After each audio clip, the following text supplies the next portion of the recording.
Existem prédios que deveriam ter sido demolidos, não por estarem em ruínas, mas porque nenhuma vassoura no mundo é capaz de varrer o que se acumulou dentro deles.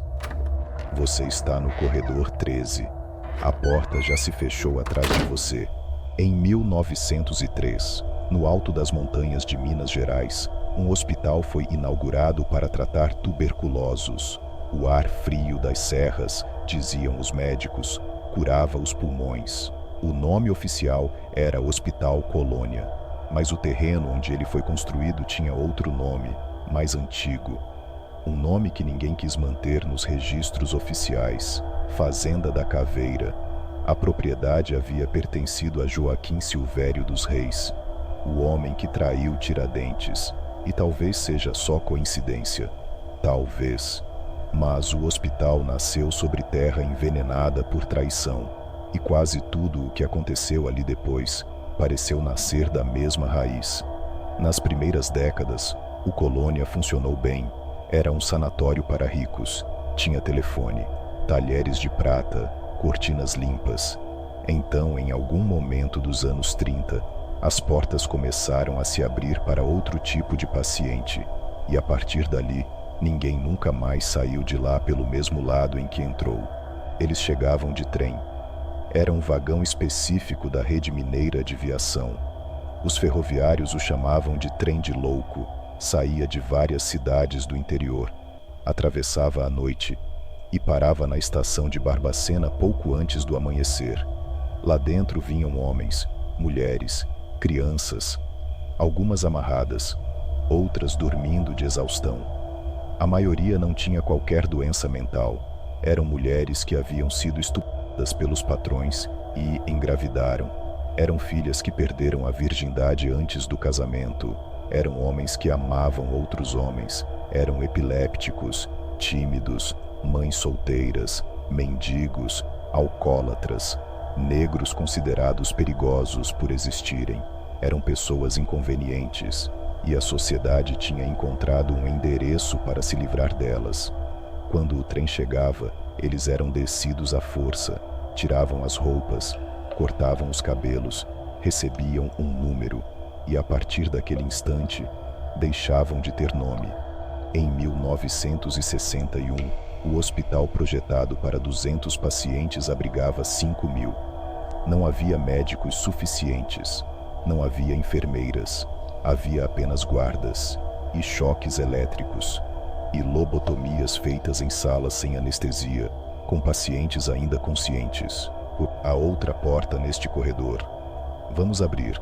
Em 1961, um fotógrafo chamado Luiz Alfredo entrou no Colônia com uma câmera escondida. As fotos que ele tirou foram publicadas na revista O Cruzeiro. As imagens mostravam pessoas nuas, esqueléticas, dormindo no chão de concreto gelado, amontoadas umas sobre as outras para não morrer de hipotermia durante a noite. Mostravam pacientes bebendo água do esgoto, porque não havia água potável suficiente, comendo ratos vivos, comendo os próprios excrementos. Quando o Brasil viu aquelas fotos, comparou-as a Auschwitz, e a comparação não era exagero. Mas o hospital não fechou. Não em 1961, não em 1970. O Colônia continuou funcionando por mais quase 20 anos e continuou matando. Os corpos, quando havia tempo, eram enterrados no cemitério do próprio hospital. Quando não havia tempo, eram vendidos. Pelo menos 1.853 cadáveres foram comercializados para faculdades de medicina entre 1969 e 1980. Sem autorização, sem identificação, sem dignidade. Eram corpos sem nome, vendidos a peso. Tudo isso é fato, documentado, fotografado, confirmado pela jornalista Daniela Arbex no livro Holocausto Brasileiro, publicado em 2013. Mas há uma parte da história do Colônia que não está nos livros, que não está nos documentários, que não está nos arquivos oficiais. A partir daqui, eu não posso garantir a sua segurança. No subsolo do prédio principal do Colônia, Segundo plantas arquitetônicas originais de 1903, existem 12 corredores de serviço, numerados de 1 a 12, usados para transporte de roupas, mantimentos e eventualmente, corpos. Mas ex-funcionários entrevistados nos anos 90, em depoimentos que nunca foram publicados na íntegra, falavam de um 13º, um corredor que não aparecia em nenhuma planta, que não tinha placa, que não tinha interruptor de luz e que, segundo os mais antigos, terminava numa porta de ferro, fechada por dentro. Dizem que pacientes desapareciam ali, não no sentido de morrer, no sentido literal, sumiam, sem corpo, sem rastro, sem registro. Dizem que em noites de frio, os guardas ouviam vozes vindas do fundo daquele corredor, vozes pedindo para sair, vozes em idiomas que ninguém entendia, vozes de gente que tinha morrido fazia décadas. Um dos relatos mais consistentes vem de um zelador que trabalhou no Colônia entre 1972 e 1980. Ele dizia que, certa madrugada, viu a porta no fim do 13º corredor aberta e que dentro dela não havia parede, não havia chão, não havia nada, apenas um cheiro doce de flores podres e o som de muita gente respirando ao mesmo tempo. Ele nunca mais voltou ao trabalho e nunca mais falou sobre o que viu, exceto para a filha, num leito de hospital, no dia em que morreu. O Hospital Colônia foi oficialmente desativado em 1980.